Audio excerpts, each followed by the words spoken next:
Gurah itu pengaruh nggak pada suara? Baik. Mitos atau fakta? Bisa mitos, bisa fakta sebenarnya. Jadi buah ini nggak boleh campur dengan susu? Tidak boleh. Buah apa aja? Apa saja. Semua buah nggak boleh campur dengan susu? Tidak boleh. Operasi sini dibersihin, sampahnya masih.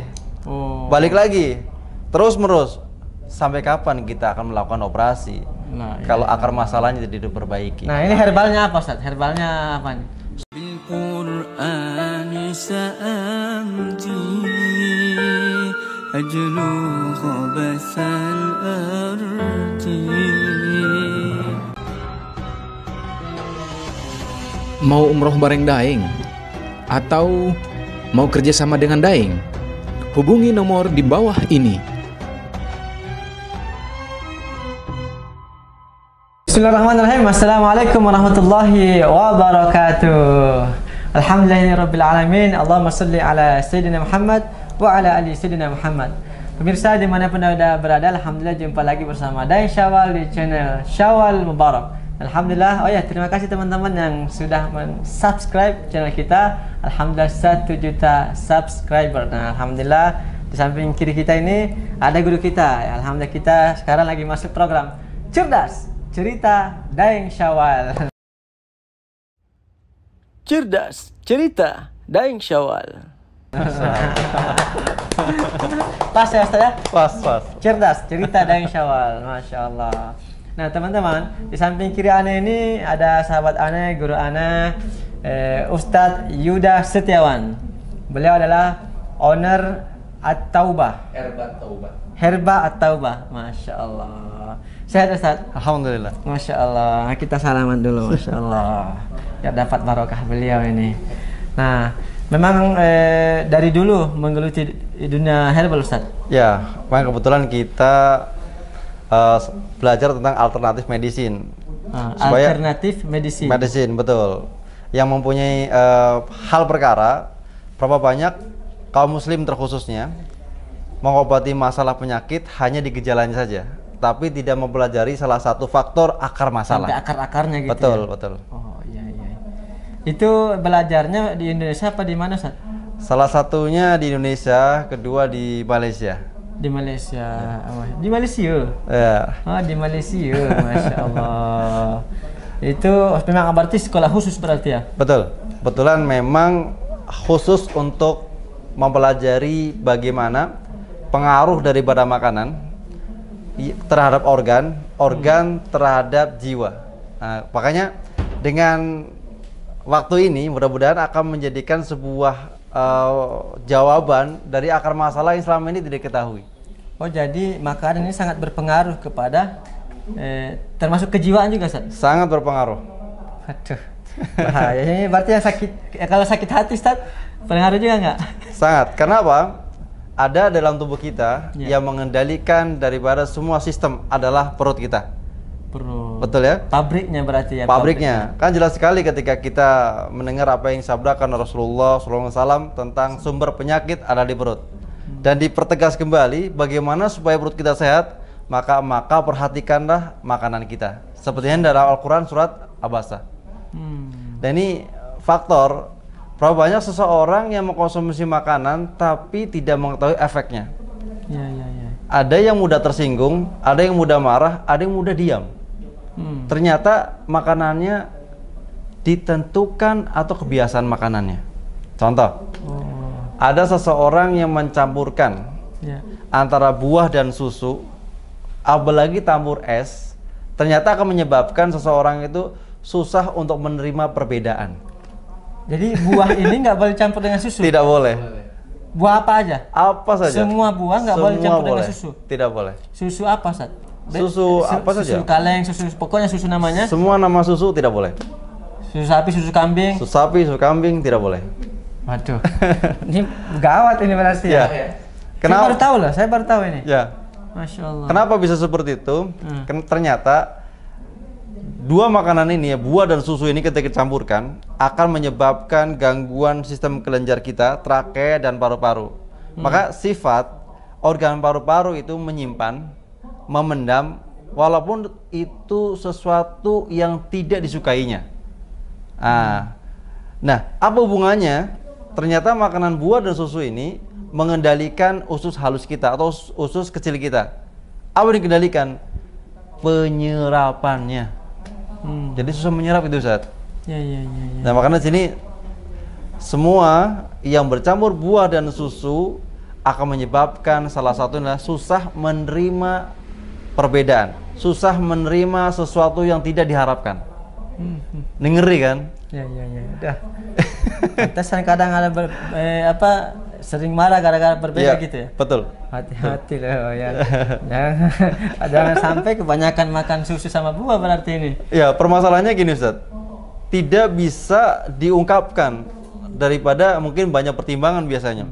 Apa yang menjadikan? Pertama, khawatir nanti terjadi konflik dan sebagainya, akan dipendam oleh dirinya dan dirinya akan menjadikan permasalahan itu sendiri.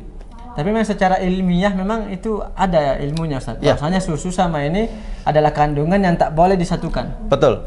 Salah satunya adalah buah sifatnya dingin, susu sifatnya dingin, ketemu dingin apa yang terjadi? Menggigil nanti. Menggigil. Makanya orang-orang yang menggigil tentunya susah untuk menerima, ya. Yang kedua biasanya halu. Halusinasi. Betul, seperti hipotemia. Nah, seseorang yang terlalu hipotemia, kalau dalam dunia orang sadar, berarti banyak keinginan melebihi daripada kemampuannya. Nah, ini berbahaya. Pengennya banyak, tapi kemampuannya tidak. Nah, ini baru makanan yang mempengaruhi organ, mempengaruhi jiwa, belum terhadap penyakit terkhusus. Ya. Jadi kalau hubungan dengan penyakit khusus gimana? Nah, ini. Berapa banyak orang yang berdahak atau kalau kita ngobrol nah, ini ciri khas seseorang sudah tidak boleh mengkonsumsi buah secara berlebihan atau istiqomah. Cukup sekali-kali sebulan. Kalau tiap hari ya sama itu buah berpengaruh kepada suara. Sangat berpengaruh dengan suara. Waduh. Bahaya ini. Maka berarti kalau orang yang dahak itu bisa jadi karena dia sering makan buah, Ustaz. Ya, pertama itu. Yang kedua adalah lemahnya gangguan usus halus. Makanya kalau seseorang, contoh, ada seseorang terpeleset, ya, disebabkan karena air menggenang. Secara umum orang akan berpikir nyari lap untuk membuang air yang menggenang tadi. Padahal akar masalahnya bukan di air menggenang, tapi bocornya yang di atas itu. Atap. Harusnya itu yang ditambah. Itu tambah dulu. Ini nggak perlu lap lagi. Ya. Begitu. Nah, ini masalahnya ada saya, Ustaz. Ini kayaknya nyambung ke saya juga, Ustaz. Karena saya itu ada penyakit sinus nih. Dan ada beberapa pertanyaan, Ustaz. Dia nanya ke saya, Ustaz, apakah gurah itu berpengaruh kepada suara? Saya sudah jawab juga, Ustaz, kemarin saya bilang. Itu nggak ada, kalau saya sendiri karena kebetulan nggak pernah bergurah, itu nggak ada pengaruhnya sama sekali. Karena apa? Karena saya bilang, kau mau 10 kali gurah tapi tak pernah latihan, ya sama aja bohong. Nah, karena ada ahlinya di sini, kita tanyakan teman-teman. Masalah. Gurah itu pengaruh nggak pada suara? Baik. Mitos atau fakta? Bisa mitos, bisa fakta sebenarnya. Ya, gurah itu seperti tadi, hanya mengelap tapi tidak memberikan sebuah solusi. Mengobati pada gejalanya, bukan pada akar masalahnya. Maka ketika digurah, terus sistemnya kembali lagi, maka kembali kepada awal. Menumpuknya dahak. Nah, berbeda dengan tadi yang Ustadz sampaikan dengan latihan, maka akan berhubungan dengan sistem hormonal. Nah, ketika hormon ini menggerakkan gerak peristaltik atau menggerakkan sistem penyerapan pada usus halus kita. Nah, ketika itu normal, secara otomatis suaranya akan normal kembali tanpa perlu digurah. Dahak itu juga akan keluar sendiri gitu akan terkikis dengan cara memperhatikan apa yang kita makan. Karena ada juga yang tanya, Ustadz, makan gorengan nggak, Ustadz? Saya bilang, saya makan. Tidak makan. Penggorengan yang nggak boleh, Ustadz. Masalah. Haram itu. Haram. Minum es. Kalau es secara medis, kalau saya pribadi, saya nggak minum es, Ustadz. Tapi secara medis, secara ilmiah itu bagaimana? Mitos atau fakta? Ya. Es dingin. Es dingin. Perut hangat. Ketika terlalu banyak makan es, perut menjadi dingin, maka menjadi kolik atau kram atau kejang, ya otomatis akan mengganggu kesehatan. Makanya seseorang yang konsumsi es bisa menjaga perut kembung. Kalau perutnya kembung, lututnya lemas. Itu. Ini kebanyakan. Kebanyakan es bukan ini? Kebanyakan keinginan ini. Banyakan keinginan. Gitu Ustaz. Jadi es memang sangat tidak rekomendasi untuk teman-teman yang memang sudah mempunyai kebiasaan mudah masuk angin, ya jalan dikit udah lemas, apalagi lagi olahraga sampai keluar dahak, itu sudah tidak boleh konsumsi. Berarti sudah nggak toyib lagi dikonsumsi. Misalkan nih kita sambil kita nggak konsumsi air dingin dan kita berolahraga dan keluar dahak, itu gimana Ustaz? Detoksifikasi. Bagus berarti ya? Ya, insya Allah itu proses untuk mengeluarkan racun dalam dahak. tubuh disebabkan oleh kebiasaan. Ya, karena bergerak kita juga. Ya, betul. Ya. Kalau sinus? Sinus ini awalnya sebenarnya disebabkan oleh gangguan usus besar. Ini ya, usus besar yang apa? Yang gerakannya terlambat. Karena usus besar hubungannya dengan sinus atau pernafasan. Nih. Padahal jauh Ustaz, jaraknya dari perut ke sini ya. Betul. Ini akarnya, ini gejalanya. Makanya seseorang yang mengobati sinus, obati ususnya, usus besarnya. Usus besarnya sehat, ini akan sembuh dengan sendirinya. Secara otomatis. Berarti nggak usah operasi berarti ya? Nggak usah. Kemarin saya diarahkan untuk operasi, saya pun nggak mau saya. Iya. Kalau dioperasi sini dibersihin, sampahnya masih. Balik lagi, terus menerus. Sampai kapan kita akan melakukan operasi? Nah, kalau akar masalahnya tidak diperbaiki. Nah, ini herbalnya apa Ustaz? Herbalnya apa nih? Semua herba yang membantu gerak peristaltik usus. Peristaltik usus. Ya, semua herba yang menggerakkan, mengaktifkan, mengembalikan, itulah obatnya. Nampaknya tahu ada obatnya. Ada. Untuk sinus. Ada. Berarti saya tunggu di Cilandak berarti ya. Masuk. Ada banyak Ustaz. Ini salah satu obatnya teman-teman. Masya Allah. Ini ada At-Taubah krim herba syukur. Nih, biar banyak-banyak bersyukur teman-teman. 50 gram. 50 gram. Ini gunanya apa Ustaz ini? Ya.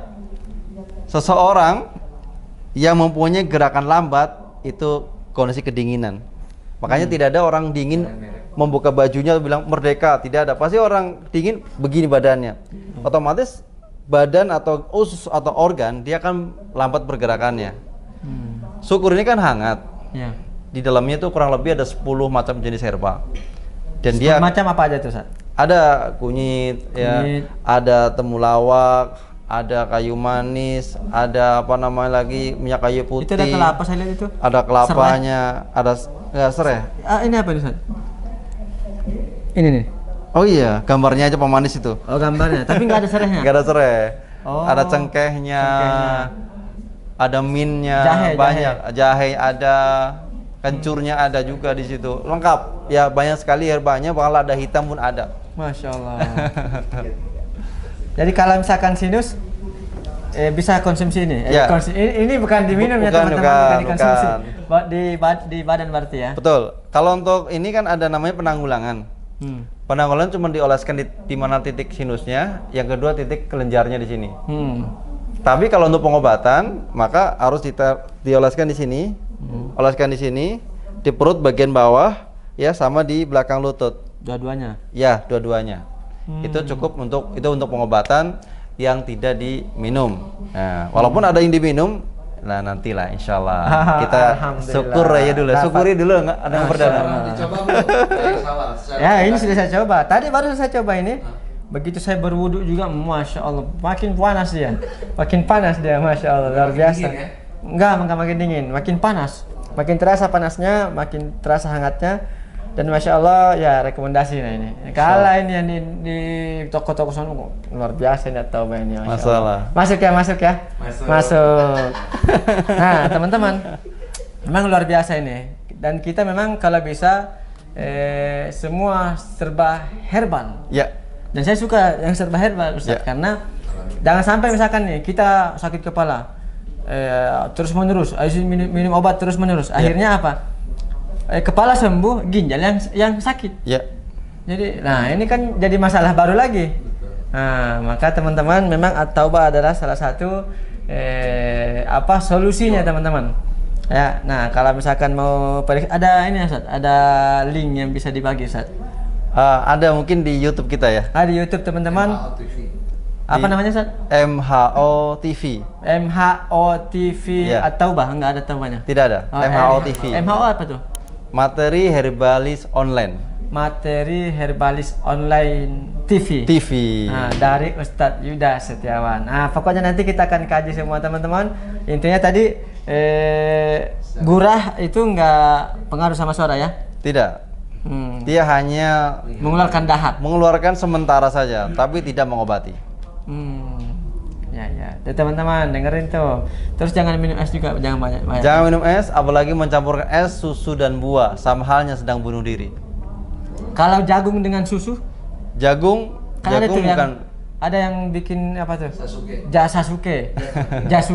Apa Ya. itu, San? Jasuke itu jagung dan susu dan keju. Keju ya. Nah, itu gimana, San? Kalau seseorang mempunyai gangguan darah tinggi tidak dianjurkan karena akan menyebabkan gangguan sakit pinggang dan tentunya akan menjadikan konsentrasi akan menurun. Oke, pokoknya insya Allah teman-teman di Cerdas kita akan kaji semua teman-teman apa saja yang harus kita hindari. Teman-teman yang ada sakit darah tinggi, darah rendah, darah-darahan, darah merah, darah biru, pokoknya kita akan bahas nanti. Pokoknya pantengin, masih bersama dengan Daeng Syawal dan juga guru kita Ustadz Yuda Setiawan. Terima kasih, jangan lupa like, share, and subscribe channel Daeng Syawal Mubarak dan juga channelnya MHO TV. Terima kasih. Assalamualaikum warahmatullahi wabarakatuh. Terima kasih Ustaz. Masyaallah, barakallah.